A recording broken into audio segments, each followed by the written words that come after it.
Jade Stars is Sirius's second ability, and thanks to his idiot brother, we get to test it as a subsumed ability instead.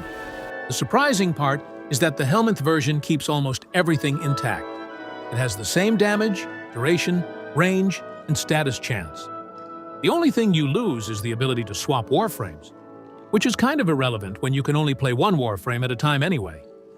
When you cast it, Jade Stars creates 7 stars floating behind your Warframe.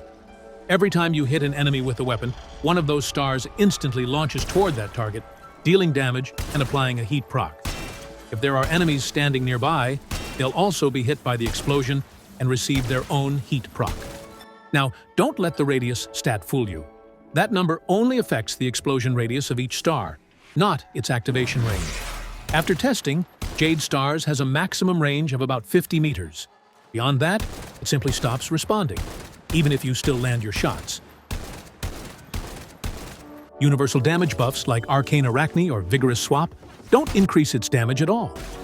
Flat critical chance buffs, however, are a different story.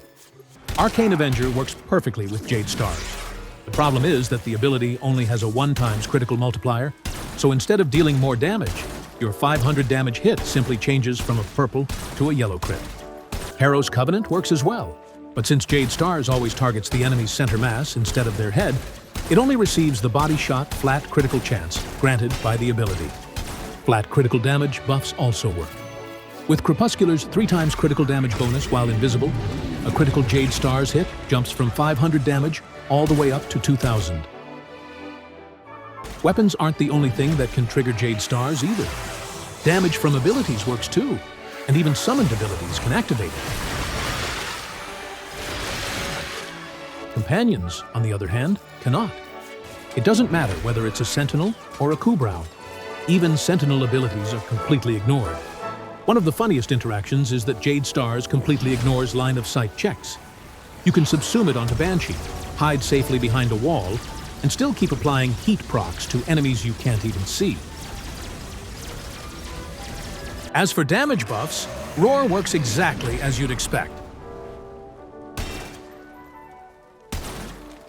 While Eclipse doesn't, since Jade Stars isn't treated as weapon damage. Elemental Imbue abilities like Thermal Transfer or Fireball Frenzy also don't increase Jade Stars' damage. Nourish is the exception. It does affect the ability, but since it's also an Elemental Imbue, the viral damage it adds can occasionally replace what would have been a heat proc, making the heat proc less consistent. So what makes Jade Stars so special on Citrine? As you've already seen, a normal Jade Stars trigger only applies a single heat proc to the target, and that's exactly how it behaves on Citrine as well, at least until you activate her third ability. Let's test it. Cast Jade Stars, place Prismatic Gem, fire one shot, and somehow we end up with 11 heat stacks. Clearly, something else is happening here. Let's break it down. First, Prismatic Gem. Watching it frame by frame reveals that it doesn't create a single damage instance, applying all 4 elemental statuses at once. Instead, it creates 4 separate damage instances in sequence: Heat, Cold, Electricity, and Toxin. Each of those damage instances is capable of triggering Jade Stars independently. So, with 1 weapon hit, plus 4 Prismatic Gem hits, Jade Stars is triggered 5 times, instead of 2. At this point, though, we should only have 6 heat procs, 1 from Prismatic Gem itself, and 5 from Jade Stars. So where do the other 5 come from? The answer is hidden inside Jade Stars' ability description. Besides its damage, duration, and explosion radius, it also has a status chance stat. Unlike Prismatic Gem's status chance, which is simply an additive bonus to your weapon's status chance and doesn't increase the gem's own status application when you build more strength, Jade Stars behaves completely differently. Whether this is a feature or just another bug, I honestly have no idea. But Jade Stars actually benefits from Prismatic Gem status chance bonus. Instead of having a 100% chance to apply heat, it becomes 200% status chance. 1 weapon trigger plus 4 gem triggers gives us 5 Jade Stars activations. Each activation now applies 2 heat procs instead of 1. That's 10 heat procs from Jade Stars, plus 1 more from Prismatic Gem itself, giving us exactly 11. Now let's push it to 200% ability strength. This is where things get really interesting. Both Jade Stars and Prismatic Gem scale their status chance with strength. Following normal weapon mod logic, Jade Stars has a base status chance of 100%. Increasing strength should work just like equipping another 100% status chance mod, while Prismatic Gem contributes another 200%. So the expected calculation would be 100% times 1 plus 1 plus 2 equals 400% status chance. That would mean 4 heat procs per Jade Stars trigger. 5 triggers would produce 20 heat procs, plus 1 from Prismatic Gem, for a total of 21. Except that's not what happens. The actual number is 31. So, what happened? Turns out strength isn't applied additively to Jade Stars at all.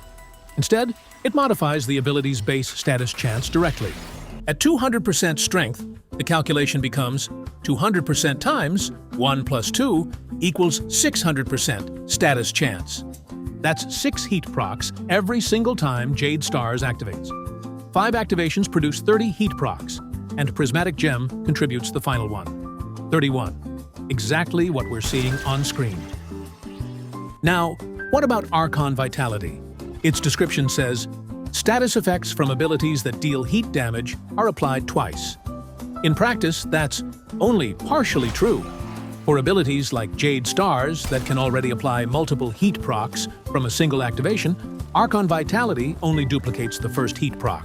So instead of doubling 31 heat stacks into 62, you only get 37, the original 31. 5 extra heat procs from the 5 Jade Stars activations, and 1 final heat proc from Prismatic Gem itself, 37. So with nothing more than Jade Stars and Prismatic Gem at 200% ability strength, we've turned what should have been just 2 heat procs into 37. That's effectively an 18.5 times increase in heat damage from a single interaction. As for the build, we're stacking as much strength as possible. Growing Power, Blind Rage, Transient Fortitude, and Molt Augmented form the core. Add 2 energy mods, 1 range mod, Archon Vitality, and Archon Continuity for the extra heat and corrosive procs. Primed Sure-Footed goes in the Exilis slot. The final Arcane is Arcane Sculptor for the additional energy efficiency. And of course, we subsume Jade Stars over Citrine's 4th ability. With a fully stacked Molt Augmented, the build reaches 339% ability strength. At that point, Jade Stars averages 14.88 heat procs per activation, or roughly 80.4 heat procs during a full firing rotation. Completely absurd. For Archon Shards, I'm using 3 Tau-Forged Purple Shards for electricity ability damage, 1 Tau-Forged Yellow for casting speed, and 1 Tau-Forged Green for additional corrosive stacks. If you don't care about the raw damage bonus, you can swap the purple shards for strength shards instead. You'll get even more heat procs, but your overall DPS actually ends up being lower. With this interaction, Jade Stars is no longer just a Steel Path primer or an early game utility ability. It has enough scaling to comfortably reach level cap. Honestly, using your own weapon with this setup almost feels like a waste. Instead, we're going to do something much more interesting. We're going to use it as a support frame for Companion that can solo level cap. But wait, you might be thinking, didn't you say at the beginning of the video that Companions can't trigger Jade Stars? Normally, that's true, but thanks to Prismatic Gem, they technically still can. The only thing you're losing is the initial weapon-triggered activation, and honestly, that barely affects the overall DPS. For this setup, I'll be using Wyrm Prime with Verglas Prime. The Companion itself isn't particularly important, since we won't be using any Sentinel-type exclusive mods in the final build anyway. The real reason we're here is Verglas Prime. Why Verglas Prime? It's actually much simpler than you might think. It just has the best stats out of all Companion weapons. Before we get into the build, though, we need to clear up a few mechanics. First of all, does Galvanized Chamber actually work on Verglas? Yes, but not quite the way most people think. If you didn't already know, Multishot behaves differently on beam weapons. Instead of firing multiple independent damage instances, all of the Multishot is merged into a single beam, increasing both its damage and its status chance. Verglas Prime has a base damage of 32. After equipping Galvanized Chamber, that Multishot value is folded directly into the beam's base damage. However, it doesn't simply multiply 32 by 1.8 to become 57.6, even though that's what the arsenal tells you. It still follows normal multi-shot mechanics. At 1.8 multi-shot, you have an 80% chance to fire the equivalent of 2 projectiles and a 20% chance to fire just 1. Those projectiles are simply merged into one beam. As a result, you'll see damage numbers of either 32 or 64, exactly like what's shown on screen. To build galvanized chamber stacks on Verglas, you simply equip the same mod on your primary weapon. One weapon kill grants 1 stack. Each stack adds another 30% multi-shot. With 1 stack, Verglas reaches 2.1 multi-shot, meaning you now have a 90% chance of firing the equivalent of 2 projectiles and a 10% chance of firing 3. That translates into damage numbers of 64 and 96. At 4 stacks, your multi-shot reaches exactly 3.0, meaning every shot consistently deals 96 damage. And at maximum stacks, you'll start seeing damage numbers of 96 and 128. Galvanized aptitude works in much the same way. It also requires weapon kills to build stacks.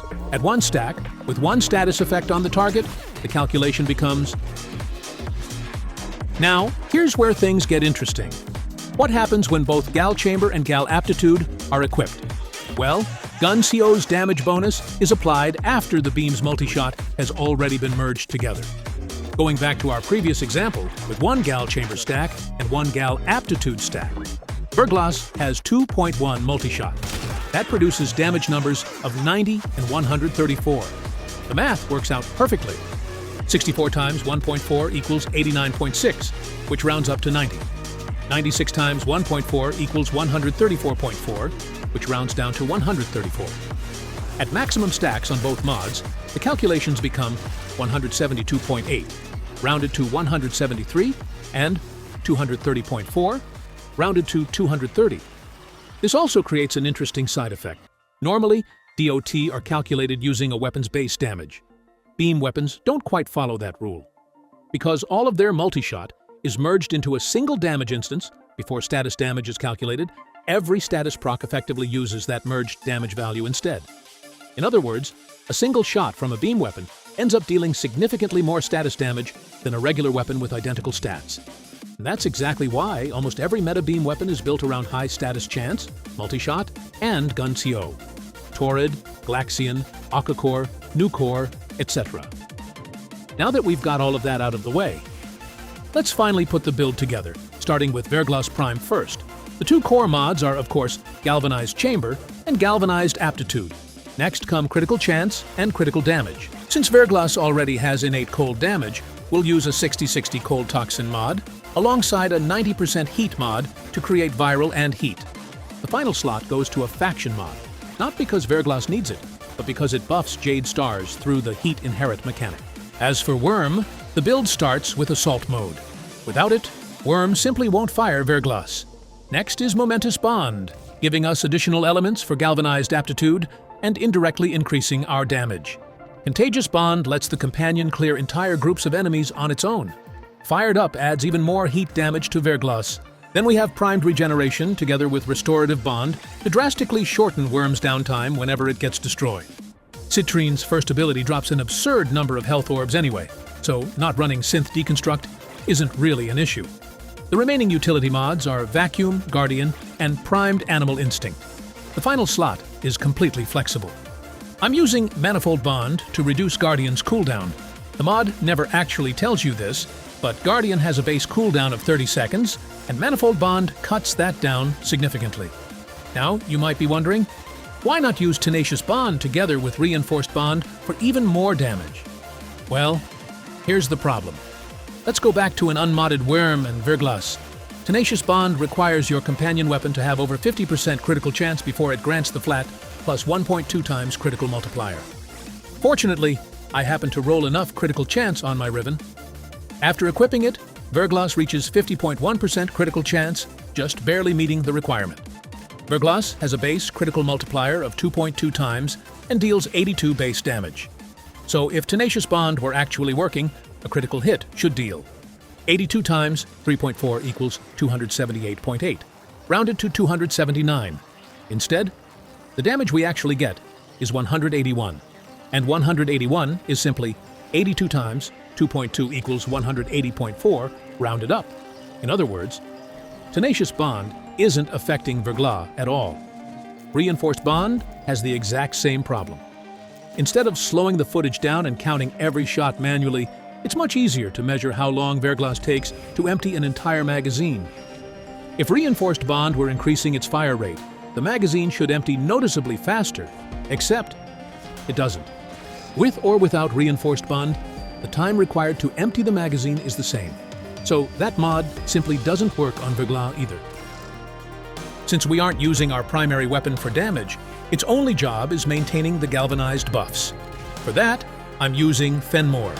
The reason is simple. Evolution 5 gives non-critical hits a 50% chance to crit with an effective 21 times critical multiplier, which means you don't need Tenacious Bond bonus to increase damage anymore. The remaining evolutions are fire rate, reload speed, and the status chance evolution with minus critical chance. The build itself is pretty standard. Both galvanized mods are mandatory. Run corrosive plus blast as your elements. The Riven replaces one of the elemental mods, and it absolutely needs a negative critical chance roll. Without that negative, the Riven is actually weaker than a normal mod, because Phenmor's disposition is only 1 dot. One small tip. After charging Incarnon, empty the rest of your magazine before transforming. That activates Evolution 3's reload speed buff. Instead of waiting 2.8 seconds to enter Incarnon form, the animation only takes about 1.4 seconds, making the transition much smoother. Originally, my plan was to use a MOA instead. It can equip both a companion weapon and a Prismatic Companion mod, while also staying outside a Demolisher's nullifying aura, something Kubrows and Kavats simply can't do. Unfortunately, it's still a MOA. The AI just isn't responsive enough to trust at level cap, and it dies far too easily. That's why I switched to Wyrm. If anyone still wants to try the MOA version, use Lambeo for Stasis Field, Drex Core, and Harpen Gyro for the extra base shields, and Hona Bracket for the dash polarity. The build is mostly the same. Manifold Bond keeps Stasis Field active almost permanently. Primed Pack Leader provides constant overguard for the MOA. Simple as that. One final recommendation. Replace Predos with Falcor, or really, any glaive. A single glaive detonation instantly grants the full overguard bonus from Primed Pack Leader, instead of forcing you to build it up one melee hit at a time. Also, once you equip a Prismatic Companion, Arcane Sculptor stops working. So swap it out for either additional duration or more strength, whichever you prefer. Either way, thanks to the interaction between Citrine and Jade Stars, Companions are finally capable of solo carrying level cap content once again. The last time we had something even remotely close was the old Volt Shield stacking setup with Vulcax. So I'd say this interaction is not only incredibly interesting, it's also pretty broken. Anyway, that's all from me. I love you guys, and I'll see you in the next video.